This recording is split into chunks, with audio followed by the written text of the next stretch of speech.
Ayun mga kaprom niya, bigat. Antayin ko na lang siyang lumago pag nakita to ng aking plantita bishi dito.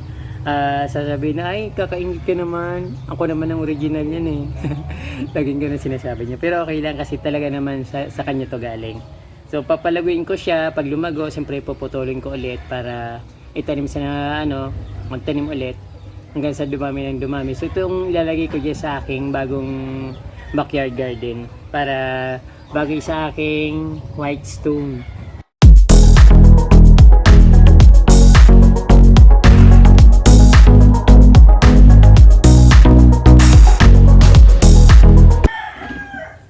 Diyos maray na aldaw sa endogabos mga kapromdi or magandang araw sa inyong lahat mga kapromdi. So kagagaling ko lang mag-upload ng video sa itaas. So nagmamadali akong bumalik kasi inabangan ko yung nagtitinda ng tinapay. Nag-utang kasi ako kahapon ng 2 supot. Bali 40 pesos yon. Nahiya kasi ako or natatakot ako na baka sinilin niya ako. Kaya bumalik na ako dito para abangan siya. Kaso hindi pa siya dumadaan para magbabayad sana ako ngayon. So ito ka-prom day, kahapon lumabas ako ng bayan. So kasi wala naman akong bisyo, hindi ako naninigarilyo, hindi ako umiinom. Kahit na anong bisyo wala ako noon. Kaya blingout ko naman sarili ko. Even na kumain ako sa labas, hindi ako kumakain para pag nasa labas ako, di ba, namamasyal ako sa malls. Hindi ako kumakain doon sa mga fast food na kasi mga 100 plus yun, mahal na yun para sa akin. So instead na kumain ako sa mga fast food, pupunta ako sa karinderya na may nagbibinta ng mura ng mga worth 35 to 50 pesos. So busog na ako doon. 2 rice, sobra-sobra na sa akin. Isang rice nga lang na na tasa. Parang na ako doon, busog na ako doon. Kaya yung siyempre gusto kong i-blow out naman yung sarili ko. Ito bumili ako ng yung lalagyan ng halaman. So, yung isa nito, 7 pesos yung isa nito. Medyo mahal na nga. Dati 5 pesos lang ito. Bumili ako ng 10 para may lalagyan ako. Tapos, yung bracket, bumili ako ng bracket para may ilalagay ko dito sa banda dito para mayroon akong lalagyan ng kung ano man kasi ang gulo-gulo ng kubo ko, ang liit-liit na nga tapos ang gulo-gulo pa. So may lalagay ako. Ayun, dumaan yung biglang dumaan yung nagtitinda ng tinapay. So paid na ako, wala nang utang ngayon kaya magano yung loob ko. So ito ka from bumili ako ng kasi nakita ko yung paso ang mamahal.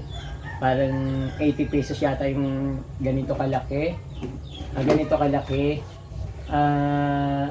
Sobrang parang mahal na mahal sa akin yun. Sobrang mahal na. Kung bibili ako ng mga 4 na ganon, abutin ng early, mga 400 pesos na.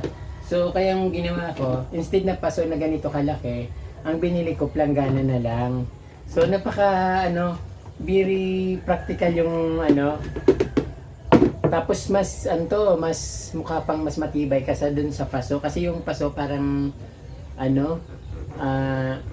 parang manipis lang tapos malutong. Tapos ito yung planggana mukha siyang matibay at talagang matibay siya, hindi yung pag nahulog mababasag. Yung paso parang mababasag siya eh. So ito yung yung binili ko is yung isa nito is 25 pesos. So masyadong malayo yung presyo, 80 pesos by 25 pesos. Napakalayo yung presyo. So yung 85 makakabili ako ng 4.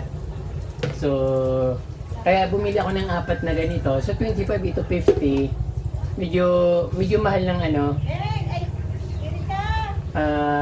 hindi naman siya mahal, mura na nga eh. So by yung nito is 25. Bali yung 3 ganito. Yung isang paso makakabili ng 3 ganito tapos himlang din naman yung laki. Mas maganda itong tingnan, although yung iba yung kulay. Meron din naman itong ibang kulay, kaya lang mas pinili ko na yung itim kasi parang hindi maganda yung parang mga neon. Parang hindi ko gusto yung mga kulay na gano'n. So yung dark niya lang pinili ko yung itim kasi pang maganda rin naman sa halaman yung kulay itim. Tapos class pa yung dating niya. Yung mga kulay kasi na iba, Parang cheap nung ano, tingnan. Oh, pa-choosy-choosy pa ako. Tapos ito ka from D, mas malaki. Mas malaki siya kaysa dito. Pero ito malalim. Pero ito, mas mura ito ka from D. 20 pesos lang yung isa nito. Ay, baliktad. 25 pesos din pala. Yung isa pala yung binalik ko, 20 pesos. Ito, 25 pesos. So, itong apat na to, 100 pesos. Yung una kasi nakuha ko, parang may basag dito. Hindi ko chinek. Kaya, binalik ko doon. Tapos, pinalitan ko nito. So, mas maganda ito kasi parang matibay. Tapos ito, 25 pesos. Dalawa siya. So, ang laki-laki. Yung ganito kalaking paso, mga 120. Tapos, parang di rin naman quality. So ito ka from D, kaya mas pinili ko to kasi mas mura at alam ko yung planggana mas matibay kasi ginagamit natin araw-araw. Yung paso nga hindi ginagamit araw-araw. Isang taon lang basag na. Yung samantala yung yung planggana ginagamit natin araw-araw, nilalagyan ng mabibigat pero ang tagal matagal mabasag. Pero depende sa gumagamit. So yung kaya ganito ang binili ko from D, hindi yung paso na maliliit. Kasi may itatanim ako dito. Nakita ko kasi dun sa kapitbahay ko, ang ganda-ganda ng pagka-sitting ng plants niya. So yung ginawa niya, nagtanim siya ng ng electric fan. Iwala naman ako yung takip ng electric fan. Sira na yung electric fan nila. Tinaniman niya ng halaman. So yung tinanim niya sa takip ng electric fan, napakaganda nung para bang isang napakalaking ganon. May video ako nun, makikita nyo rin yun, parang isang ganon. So yung tinanim niya, yung ganito, yung ni-research ko kasi ito ka from D, ang tawag dito ay yung na-research ko, na ganito yung leaves niya, yung mga dahon niya, ganito. So yung pangalan is ano ba tawag doon? Pelia glauca artillery. Ganun na yun. Pelia glauca artillery plants. So yung nababasa ko sa mga comments, yung tawag nito ay turtle vine plants. At tapos ito, ganito. So yung itatanim ko siya dito sa planggana. So syempre dadami siya. Magandang tingnan. Tapos ilalagay ko sa labas. Mayroon na rin ako nito sa labas, kaso lang, tinaniman pang liit-liit. Ayun, nasa siya, ka-promly, nasa baon ng niyog. So ito pala ka-promly, binigyan ko kasi yung kapatid ko kasi gumawa ko nito ng nasa bowl, nilagay ko sa niyog. Ang ginawa ko, kasi 5 yung bao, pinamigay ko, yung isang kapatid ko, binigyan ko, ang ginawa niya, pinasok niya sa bahay. So na-discover ko, maganda sa indoor plants. Nilagay niya sa lamesa. So kung nilagay ko rin sa lamesa. So kung saan yung liwanag ka from din, nandun siya. Alam mo, andyan yung liwanag, nakatayo siya. Pag nandyan yung harap niya yung, nasa harap kong liwanag yan, ang mga daw niya papunta rin doon. So mas maganda kung yung liwanag nandito palagi kasi nakatayo siya. Depende sa liwanag kung nasaan siya. Halimbawa, andun. Hindi bukas ang pinto dyan. Tapos doon ang liwanag. Yung niya, papunta siya doon. So, maganda siya ka-from sa loob ng bahay. Siyempre, didiligan din kahit pa paano konti. Kasi hindi naman siya ganun kadaling mamatay. Maganda siya. Katulad nito, parang patayo lang siya lahat. Dapat gumagapa na Ayan, maganda. So, ka-from ngayon, yung itatanim ko dito, ay yung white grass. Kasi binibigyan ako ng kaibigan ko ng matagal niya akong inaalok ng kaibigan ko na bigyan niya ako ng white grass. Kasi lagi niyang sinasabi sa akin na bibigyan niya ako. Pag pupunta naman ako, tinatanggihan ko kasi wala naman akong tataniman ng white grass. Kasi nga puro dito, yung soil dito laging nababaha, laging mataas ang tubig. Kaya nga nilagyan ko ng mga puting bato kaya para gumanda at hindi puputikan. So ngayon yung white grass, itatanim ko dito. Ito na nga binigay niya sa akin. Hindi ko alam kung rare ito. matagal niya na itong binibigay sa akin. Gumagapang pa lang siya, maliit pa lang siya. Binibigyan niya na ako nito. So hindi ko lang tinatanggap kasi nga wala akong mapagtaniman. So ngayon, kinuha ko na. Nahiya na kasi ako, pinutol niya na eh. Wala na akong no choice kundi tanggapin na lang. Kaya bumili ako ng planggana. So instead na paso, planggana binili ko para mas mura. So siya, itatanim ko siya dito hanggang sa dumami ng dumami. Ayun. Tapos syempre, ito magtatanim din ako sa planggana para pareho sila. So ang gagawin ko dito, bubutasan ko lang ng mainit na pako. Ko sa apoy yung mainit na pako, saka ko bubutasin. So ganun din yung ginagawa ko sa mga paso na kapag walang butas, so binubutas ko siya dito ng mainit na pako. So mas maganda yung planggana kaysa sa paso. Or hindi ko lang alam kung yung ilalim ng planggana ay marupok o yung paso matibay. So doon ko masusubukan ngayon kaysa kaysa bibili akong napakamahal na paso. Yung kapromdi. Sa tingin ko matibay naman siya.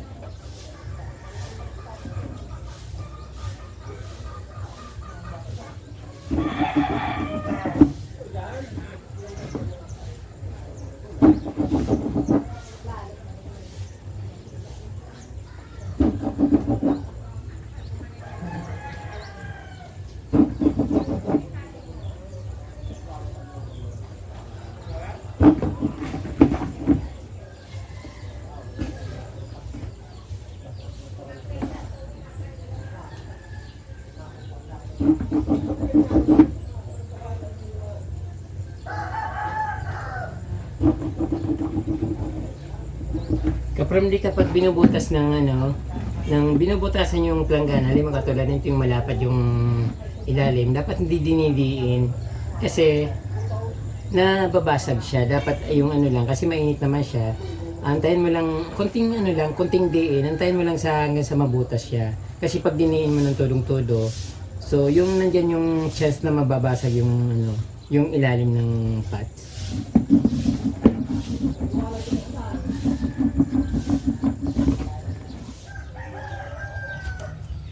Ako kapramdi, under renovation yung aking backyard garden, kaya ganito ka dahil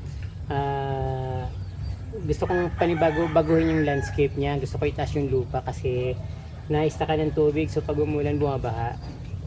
So ito na yung tatanim ko. Bali, ang hirap. Medyo nakadimuhan na naman ako ng lupa doon sa ayaw na nga ako pakunin ng lupa, kaya ang hirap na dito magtanim ng halaman sa paso kasi yung lupa ko kasi dito malagkit. So yung doong banda, yung sa bandang malapit sa ilog, yun medyo maganda, kaya nga lang pinagbabawal na yung pagkukuha ng mga lupa doon kasi nagkakahukay-hukay. So sa dami ba naman namin naghahalaman dito, talagang magrereklamo yung may-ari. So ito kapramdi, yung tatanim ko dito yung white grass. Nabigay sa akin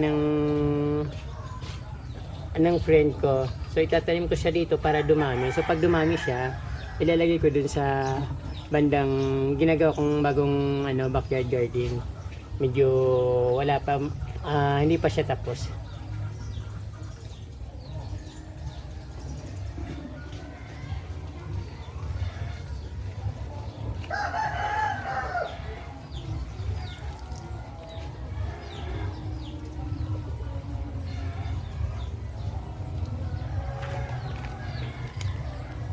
Ayun mga kapromni, ang bigat. Antayin ko na lang siyang lumago. Pag nakita to ng aking plantita bishi dito, sasabihin na, ay kakaingit ka naman, ako naman ang original yan eh. Laging ko na sinasabi niya, pero okay lang kasi talaga naman sa kanya to galing. So papalaguin ko siya. Pag lumago, siyempre puputulin ko ulit para itanim sa magtanim ulit hanggang sa dumami ng dumami. So itong ilalagay ko dyan sa aking bagong backyard garden para bagay sa aking white stone.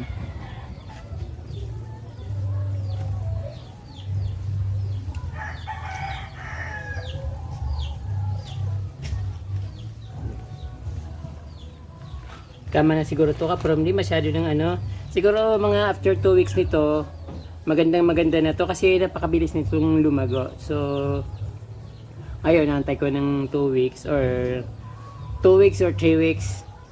Hindi ko na masyadong kinapalan kasi madali siyang lumago. So antay-antay na lang. Since naulan dito at gustong-gusto niya yung palaging dinidiligan, gaganda at gaganda. After 40 days, ito na siya ngayon. Medyo hindi masyadong kasi tinutukan ng manok. Ito nga putol-putol na yung mga talbos niya. Favorite pala ito ng manok na tukain, kaya hindi siya masyadong kumapal. Although okay naman siya, buhay na buhay. Tapos ang mahaba na siya. Kaya lang inaano ko siya, pinapabalik dito kasi para hindi siya kumalat doon sa baba. Gusto ko kasi maging yung putulin ko ulit siya tapos tanim ko ulit. So hanggang sa dumami ng dumami. Bali 40 days na ito yung pagkaano niya. Hindi siya masyadong tumaba kasi yung na-overwatering siya dahil sa ulan. Nung tinanim ko kasi simula nung mga December 11 ko to tinanim. Tapos ito ngayon January 30. Ito na siya ngayon. Marami nang gumagapang sa ibaba, pero binabalik ko lang dito para mag-ipon-ipon lang siya dito sa taas para hindi masyadong tukain ng manok. So ayan. Tapos ito yung anong pala nito kapramdi, hindi ko to alam kung anong klaseng grass ito, pero hindi naman siya Carabao grass. Basta white grass. Variegated na white grass na yung variegated na Carabao grass, parang ganun siya. Tapos ito kapramdi, ito yung turtle vine. May tawag ako dito, nakalimutan ko na yung sinasabi ko palagi dito. So ito yung sabay ko lang din naman siyang tinanim. Bali 40 days na rin siya. Ito, dahil sa sobrang ulan, ganun din, hindi rin siya gumaganda ng tudong-tudo. Kaya yun ang niya. Pero siyempre buwabalik na medyo umiinit na ng konti ngayon. Parang 3 days nang gumaganda yung panahon. So siguro after 1 month makikita ko yung kung gaano ito kaganda. Same din siya nung kapramdi, favorite sila ng manok, kaya yun hindi sila masyadong lumaki kasi binabantayan ng manok lalo pag yung tumatalbos, parang gustong-gustong tukain ng manok. Ayan. So pag lumagaw siya, siyempre mas magandang tingnan. So ngayon hindi muna kasi maganda na rin naman pero parang bitin pa. So kailangan pang ng konting time para makita yung pinakamaganda niyang bloom. Ayun. Saka ito kapramdi, nilalagyan ko siya ng bato. Nilagyan ko ng bato na to para matabunan yung puno niya. Para kasi kinakahig ng manok. So kaya yung may bato ganon. Yun ang purpose ko nun. Hindi talaga siya nilalagyan ng bato. Para hindi makahig ng manok. Yun.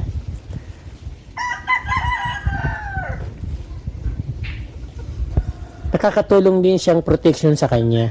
Tapos yung ugat niya, syempre pag natabunan ng bato, lumulubog din sa lupa. Kaya madaling umano yung ugat sa lupa, nakaka-absorb ka ng tubig. Katulad nito. Ayan.